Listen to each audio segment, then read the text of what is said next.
السلام عليكم ورحمة الله وبركاته. مرحبا بالجميع في قناتي. هذا أول فيديو لي في القناة. أتمنى أن يعجبكم المحتوى المتواضع الذي سأقدمه لكم إن شاء الله. وسأبدأ بقصة هجرتي من تركيا إلى إيطاليا وبالتفاصيل. أتمنى أن تنال إعجابكم إن شاء الله. تابعوا القصة ومشاهدة طيبة. حجزت تذكرة الطائرة بنفسي من موقع الخطوط العربية للطيران. حزمت أمتعتي وودعت أبي وأمي وإخوتي. حقيقة لم أخبر عائلتي أني ذاهب إلى تركيا لكي أهاجر، وهم كانوا يظنون أني ذاهب إلى هناك للسياحة فقط. بعد أن ودعت أسرتي توجهت إلى مدينة الدار البيضاء، وهناك التقيت بصديقي علي الذي اتفقت معه من قبل على كل شيء. توجهنا معا إلى محطة الدار البيضاء للمسافرين. استقلينا القطار المتوجه إلى مطار محمد الخامس. في المطار كانت كل الإجراءات عادية. فتشوا حقائبي وراقبوا جواز سفري وتأكدوا من تذكرتي وحجزي الفندقي. سألني الشرطي عن عملي وعن دوافع سفري إلى تركيا. كانت إجابتي أني لا أعمل، ودافع سفري إلى تركيا هو السياحة. تردد الشرطي كثيرا في تأشير جواز سفري، كأنه لم يرد ذلك، ولحد الآن لا أعلم لماذا تردد الشرطي في تأشير جواز سفري، وهل لهم حقا الحق في ذلك؟ كنت خائفا جدا حين ذاك، لكن الشرطي الذي كان بالقرب منه هو الذي جعله يؤشر جواز سفري، والسماح لي بالذهاب إلى غرفة الانتظار لأنتظر موعد رحلتي. وبعد بضع دقائق من الانتظار أقلتنا حافلة إلى جنب الطائرة التي ستقلنا إلى تركيا. صعدت إليها وجلست في مكاني. كان شعوري غريبا آنذاك، لأنها كانت المرة الأولى التي أركب فيها الطائرة. وبعد بضع ساعات من الطيران في السماء وصلنا إلى مطار صبيحة الذي بتنا في مسجده حتى الصباح.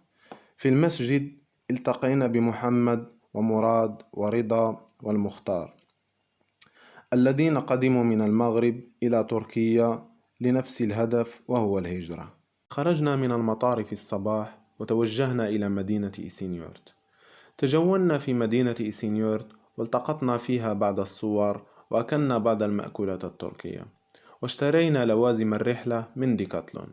أتذكر أنني اشتريت قفازات وكيس نوم ومعطفا بلاستيكيا. بتنا في إيسينيورت ليلة واحدة، وغادرناها إلى مدينة إيديرنا القريبة من الحدود اليونانية. عندما وصلنا إلى مدينة إيديرنا حجزنا غرفة في فندق كان قد أوصاني صديقي عبد اللطيف بالنزول فيه، وبالصدفة كان يشتغل في الفندق حمزة ابن حيي الذي ساعدني كثيرا. تجولنا في مدينة إيديرنا، التقطنا بعض الصور، أكلنا بعض المأكولات المشهورة، والتقينا أيضا بالرجل الكردي الذي اتفقت معه على أن يوصلنا بسيارته إلى الحدود اليونانية. وفي مساء اليوم الموالي التقينا به في مكان كنا قد حددناه من قبل. ركبنا في السيارة وأوصلنا بالقرب من السياج الفاصل بين تركيا واليونان. عندما وصلنا اختبأنا تحت شجرة ونمنا تحتها إلى أن سمعنا آذان الفجر، فقمنا ومشينا تقريبا لمدة 10 دقائق لنصل إلى السياج. السياج كان طوله 6 أمتار تقريبا. تسلقت السياج بصعوبة، جرحت في يدي قليلا رغم أني ألبس قفازات. قفزت إلى الجانب الآخر. تسلق أصدقائي أيضا السياج وقفزوا إلى الجانب اليوناني. لم أصدق أني في اليونان.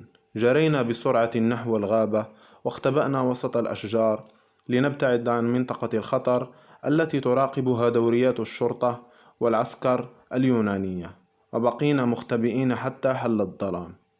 عندما حل الظلام بدأنا رحلتنا الطويلة، والهدف هو الوصول إلى مدينة تيسالونيك. كنا نمشي ليلا في الطرقات ونهارا في الغابات والجبال والوديان، لأن المشي فيها ليلا صعب. كنا نحاول ألا يرانا أحد لكي لا يبلغ عنا الشرطة وتضيع جهودنا هباء منثورا.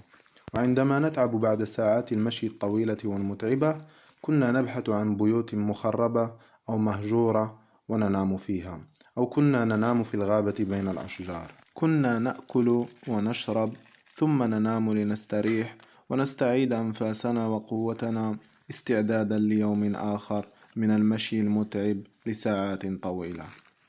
عندما وصلنا إلى مدينة كوموتيني قرر صديقي علي، وهو الذي كان مكلفا بالخريطة، أن يتجاوزها من هذه القرية المسلمة.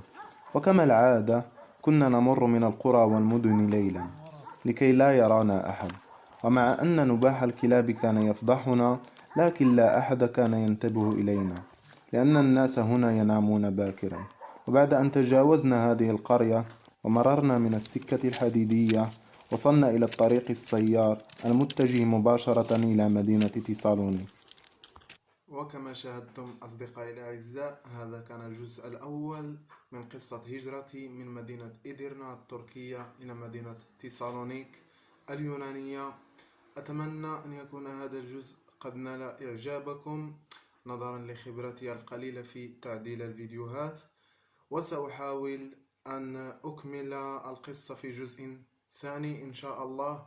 لا تنسوا الإعجاب بالفيديو ومشاركته مع أصدقائكم والتعليق تحت الفيديو، وأيضا طرح أسئلتكم، وسأحاول الإجابة على كل التعليقات وعلى كل الأسئلة إن شاء الله.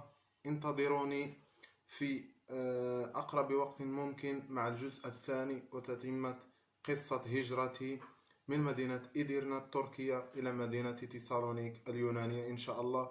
والسلام عليكم ورحمة الله وبركاته.